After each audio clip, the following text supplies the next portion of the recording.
Now, 1 week from now, Israelis will vote in their 5th election in less than 4 years. And the big question remains whether parties supporting Benjamin Netanyahu will get the 61 seats in parliament they need to return him to power in place of Prime Minister Yair Lapid. Most polls show the Netanyahu bloc falling just 1 seat short of that Knesset majority. That's how close it is. In a special interview with i24NEWS, Netanyahu spoke with me about what it will take for him to regain the premiership and what he will do if he gets it. Now, you've run 4 campaigns in which you failed to get the support you needed to form a government. The polls show you're close this time, but you're not there yet. Why do you think this will be different? Well, it'll only be different if the Likud voters actually come out and vote in greater numbers than they did last time. Then, yes, we'll win. If they don't, we'll have a repeat of what we had in the last year, which is a Lapid, Mansour Abbas, Muslim Brotherhood government. The reason we stand a chance to win is because people have had, in this election, the opportunity to see the alternative. And under Lapid and Mansour Abbas and the Muslim Brotherhood, we've had a terrible explosion of the cost of living, unlike anything we've seen, the cost of housing going out of sight, the cost of supermarkets going out of sight, the rise of enormous rise in terrorist attacks, a decline in Israel's ability to withstand the various threats from Iran, from Hezbollah, a capitulation in many areas. So people are saying, listen, we want our country back. We feel we're losing our country. And so if people actually express this in the ballot, then yes, I think we'll win. If you fail to get the seats you need to form a government, are you going to continue in opposition, or has the time come to let someone else on the right in the national camp take over? How about letting the democratic choice of people express itself? I represent not only 1 million some Likudniks, but millions of Israelis who have voted for me. People who say you should change the leadership, well, change the leadership in Lapid. Let Lapid go. I mean, they're the ones who are creating this ban, this exclusion. They talk about national unity. This is a government that excluded a vast part of the Jewish voters, and they said, no, we're not doing it. They speak democracy, and they try to trample democracy. Now, one thing new in this campaign has been the rise of the religious Zionism party.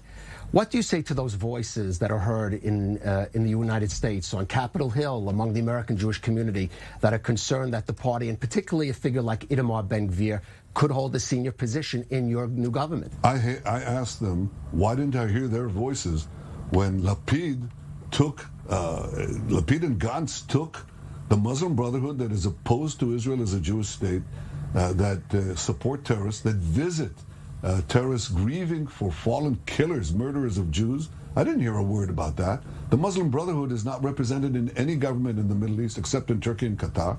They're banned everywhere else. They're nowhere in the Western world, in no democracy, because they oppose democracy. I didn't hear a word about that. So when we have a choice between those who support a Jewish state, support the IDF, and those who support the enemies of Israel and support terrorists, I think it's a fallacious question. And I think I've run governments, I've had parties to my right, but the Likud, the strong Likud, governs the country. It decides on policy. And frankly, I decide on policy. Well, a decision you might have to make, you said the other day, you don't rule out Itamar Ben-Gvir being a minister in your government, but there are certain roles you don't see him suitable for. It's not a personal question.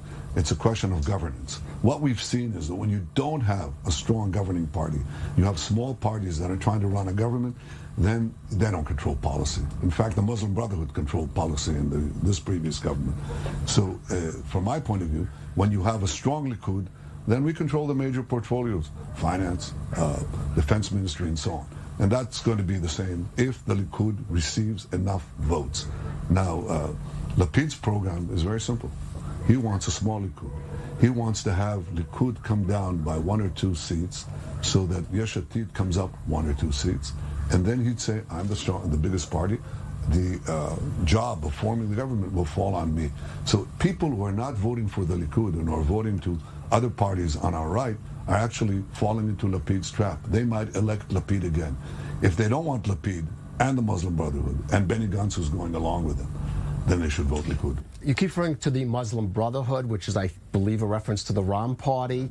You've ruled them out as partners, but I'm curious, Mansour Abbas, do you rule him out as an individual being part of a future government? The answer is yes, and I ruled him out because I could have taken him, and I didn't. in 2019, I had 60 seats in the right bloc, and he begged to come into the government, and I didn't take him in. I didn't take him in not because there were other parties on the right who were telling me, no, you can't take him in. I didn't want him in. Okay, let's talk about some of the decisions you're going to have to make. This week, Israel is poised to sign an agreement, a maritime border agreement with Lebanon. You've criticized that agreement. You've called it an agreement that benefits Hezbollah. But some of your party supporters go even further. They say the process by which it's been approved makes it illegitimate agreement. Do you share that view? Do you consider this agreement to be a binding agreement on a government that you would form?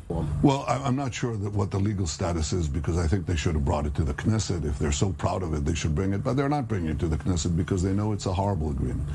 They gave 17 times to be precise, the area of Tel Aviv to Hezbollah. 17 times the area of Tel Aviv. They did this under a terrorist threat. On the day that Lapid was elected prime minister, Nasrallah sent drones to attack one of our gas platforms, He issued also a warning. He said, if Israel doesn't capitulate to our full demands, I will force them to do so by the force of arms. So when you have an agreement like that, Lapid has just established a new principle. Terrorist threats and Israel capitulates. That's a bad agreement. I'll find a way, as I've always done with bad agreements that I've inherited from weak leftist governments, to take care of Israel's interest. I've done so very carefully and judiciously with previous agreements. I'll find a way to do it now. Certainly the Biden administration played a key role in pushing ahead an agreement you see as harmful to Israel's security. I mean, do you feel that they, in a sense, interfered in Israel's political system by pushing it at this time? Look, I think that a prime minister in Israel has to be able to say one short word to demands or pressures that threaten Israel's security, and that word is no. Just to be able to say no. And Lapid is not able to say no. Not able to say no to American pressure on a bad agreement with Lebanon, not able to say no about coming out forcefully on a world stage against the flawed Iran deal. So you're prepared to say no to President Biden? Of course, on matters that are important to Israel. I've said no to American presidents, Republicans and Democrats alike, because I'm an Israeli patriot, because I take care of Israel's security. Lapid is so weak, he's so amateurish, that he immediately says yes to any pressure that comes from Washington. One other foreign policy issue, Ukraine. You've criticized the government's handling of that. How would you handle it, especially given your relationship you've had with Vladimir Putin? Well, look, I think the Ukraine issue is a complex one. Israel has obviously a lot of interest, and I'm the first one to admit it. An issue has arisen on the question of the supply of arms to Ukraine. I think that too is a complicated question, but I said I'll look into it when I get into office. So you're open to that possibility? I'm going to look into it. I can't tell you what decision would be, but I'll definitely look into it. Benjamin Netanyahu, thank you for talking with i24 News. Well, thank you.